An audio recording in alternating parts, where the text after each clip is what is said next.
Boom, you looking for this? Welcome back to BoomShot. I'm Kale. This is Colby. Sir. We just got out of watching Black Adam, and it was pretty good. It was pretty solid. Good. Yeah, we spoiler warning if you haven't seen the movie, unless you just like spoilers. That's another thing. But we're gonna talk. This is gonna be a completely spoiler review, so let's go ahead and jump right into it. So let's just talk about the movie as a whole. So what do you think about it? I thought it was a good movie. I'd give it probably 7.5. Yeah, I think I'd give it a 7 out of 10. It was definitely all over the place. Classic DC fashion classic recently. DC. In classic DC fashion. DCEU, we should say. The way it started, I was so confused. So it starts with his backstory, but that's not his backstory. It ended up being like a lie. Yeah, none of it was real. Yeah, I was really confused at what was going on. It was cool, and we got to see Pebble in there. Yeah, Mini Rock, dude. We call him Pebble. yeah, nerfed Rock. It's like nerfed Chris Evans, in Captain America, the first Avenger, bro. Where he's like super scrawny. That bro. was weird, but it looked more normal than Pebble, dude. Yeah, that is true. Pebble was something to see, dude. That is something to say. It's like your eyes are looking at something forbidden, dude. You've never. It's cursed. It's a cursed image. You've never seen Pebble, but so yeah, we get to see Pebble in the movie. But I guess we can talk about our favorite parts of the movie, and then we can talk about what we disliked. One of my favorite parts of the movie, Dr. Fate, dude. Dr. Fate was goated. I mean, every scene he was in, looking back on it, I loved. Yeah, really. So obviously Pierce Brosnan, the guy that played him, tried to act like Benedict Cumberbatch. Tried to act. It's late at night, guys. We just got out of this movie. Tried to act like Benedict Cumberbatch, and I thought he actually did a great job. Yeah, he really did. It was fantastic. The super ominous, cryptic, one-liners that he had. There's a few things that kind of threw me off. I was like, why isn't this guy just destroying everybody? And where has he been the whole time? Yeah, and that was kind of something. I know we said we were going to talk about what we thought was good, but we're just going to try. That was kind of something that you pointed out that I thought was a great observation.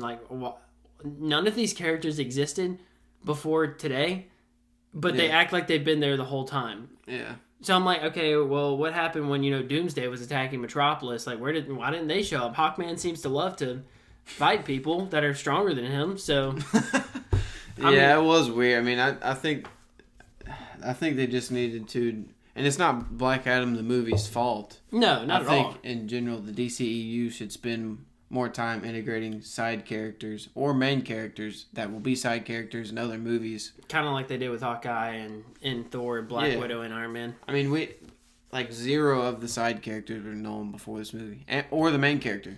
But they developed his backstory, and none of the other people had one. Yeah, I know that. And then so we see Dr. Fate, spoilers, die. Dr. Fate die. I was actually mad, dude. I was actually mad. I'm like, bro, come on, you were how I felt when Cad Bane died in dude, Boba Fett. Yeah, in Book of Boba. Yeah, that hurt me too. But still, it just doesn't make any sense. I'm convinced DC wants themselves to fail. They have to. I mean, I guess I say that, and they brought Henry Cavill back. So hopefully he's not dead. I mean, Hawkman was like, okay, see you again or soon, old friend, or something like that. Yeah. And then the helmet disappeared, which isn't a good sign for him. Dude, I'm also confused. So he saw a vision of Hawkman dying. He obviously knew that. But the vision we saw was Hawkman, but it was like a.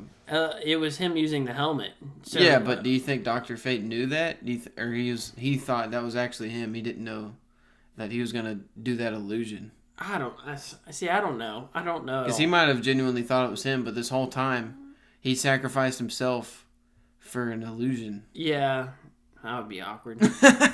But I just don't know. I mean, I know this review is kind of all over the place, but it just the movie it lacked. It's not that it lacked a central focus. The movie itself was kind of I say that. I mean, they were vacillating between going to get the kid versus stopping Black Adam versus you got to get the crown versus they were going back and forth between these three different storylines, whatever one fit the best, I guess. Yeah, I mean, it's just in the Justice Society. I mean, they brought him in. Yeah. With, basically zero. Really zero backstory. Yeah. No, and I don't it. Just and they're pretty big. They're a big group. Yeah, they predate even the Justice League, which I was just so I'm like, where did they come from? Like Hawkman is this super rich dude that has all this stuff. Like, Yeah, why haven't he and Bruce Wayne met, dude? They would be overpowered. Cool. That would have been cool to see. And then like you see Dr. Fate, who's just a beast. Atom Smasher was nice. The Wind Lady, I can't remember her name. I'm just gonna call her Vortex. Vortex, she was nice. I don't know her actual name, but anyway, they were all cool. I mean, I just wish we'd have got to get more invested in those characters before this movie. Yeah, 100%. Because it starts off and like, okay, they're here now. They exist. The only one I was really excited to see was Dr. Fate. Then I ended up liking Atom Smasher, and I ended up liking all of them, but Atom Smasher and Hawkman really grew on me. Yeah, I liked all of them, but I just wish we would have got to see, because I feel like we'd have liked them regardless. Yeah, no, it hurt. But I feel like I wish we could have gone into this movie already liking them, knowing who they are. Yeah, exactly. Kind of like, this has been the ultimate problem for DC recently. Not recently, ever since their inception. They have no central focus. Like that, you can clearly look back at Marvel's timeline, what they're building up to, and even like Star Wars, like in the prequels or whatever, and in the originals, they're building up to something big in the course of something in however many movies. DC never really like did that. Like they started with Man of Steel, Batman versus Superman. That was pretty much it. And then it was like Justice League. I'm like, that's and two movies. And then it failed, and they're like, okay, let's make another universe. Yeah. And then they're like, okay, let's make another universe. Yeah. With Joker and Batman. And then they released the Snyder Cut, which we're happy about, but it's just they got so many things going on. It's like, it really is all over the place. Kind of like this review.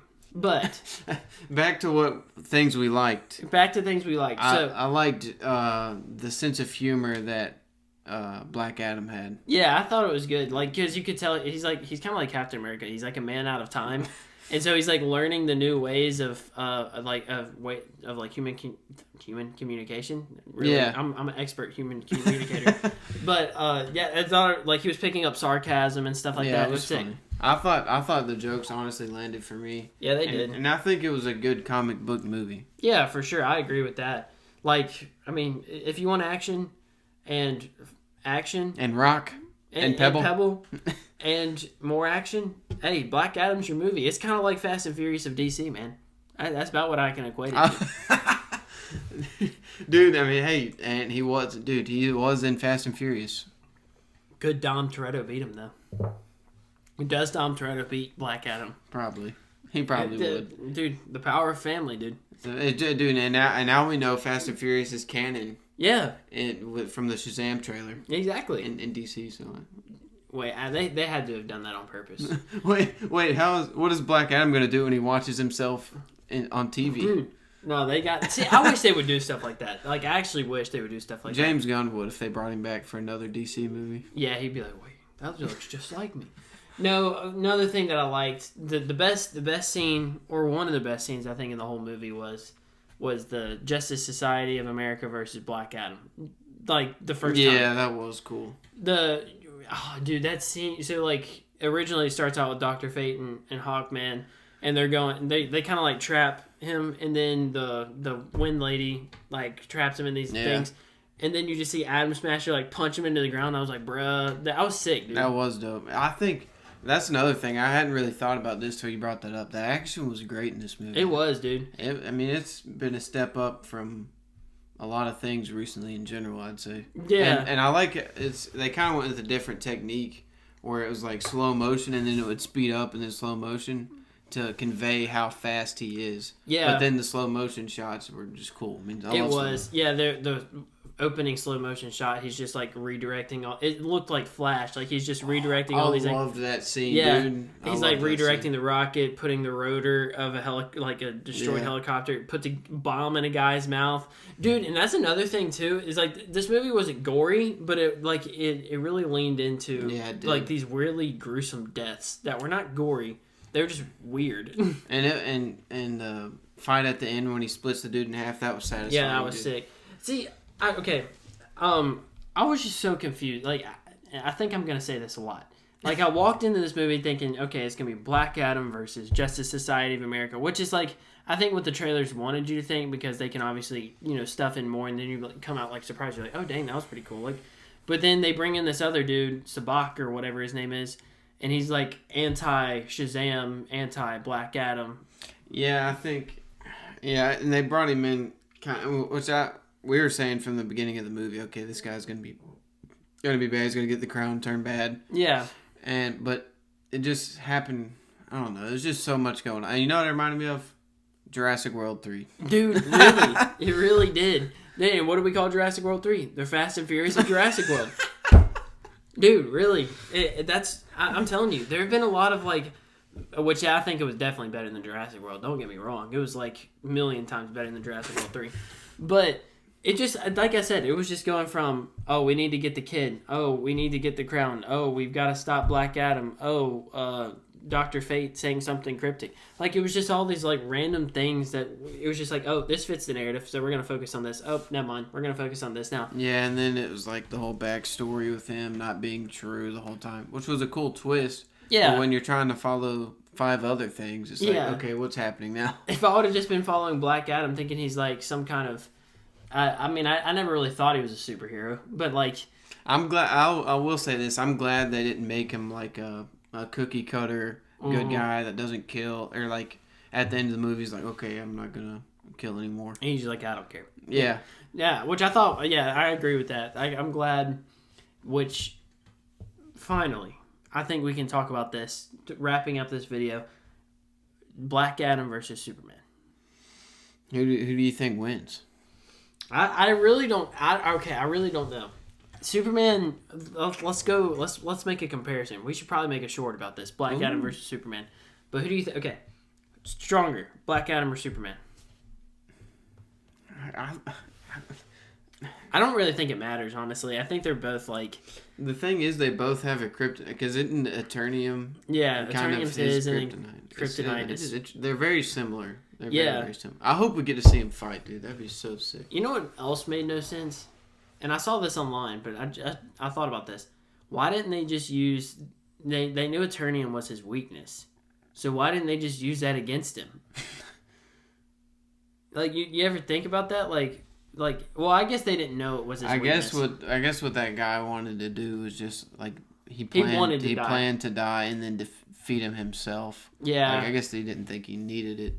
I don't know. He would become so powerful. Yeah, well, I mean, that sums up our thoughts from the movie. I guess in synopsis, if we could give it in about a minute, it'd be like, or not less than a minute, it'd be like, it was good action, good characters, great acting. Yeah. The CGI was good, but everything was CGI, so you could definitely tell, like, it was, you know what I'm saying, because they were in a fake city, so they had to CGI the whole city. And we got Cursed Pebble. Yeah, we got Cursed Pebble, and that definitely didn't look right, dude. They could have had the most natural CGI you've ever seen, and it still wouldn't have looked right. Yeah, that looked more unnatural than his Fortnite skin, dude. Dude, it really does. Dude, yeah, it's just so weird seeing The Rock's face on a small body. Yeah, no, and it wasn't so even weird. A small body, like, by comparison. Yeah, he's still pretty jacked. Yeah, he looks stout, but then you just compare him to The Rock, and it's like looking at, like, little Steve Rogers versus the Hulk. Like, it just doesn't make any sense. That was so funny. But, yeah, I guess, so Cursed Pebble, Dr. Fate. Here are the reasons why you should go see this movie.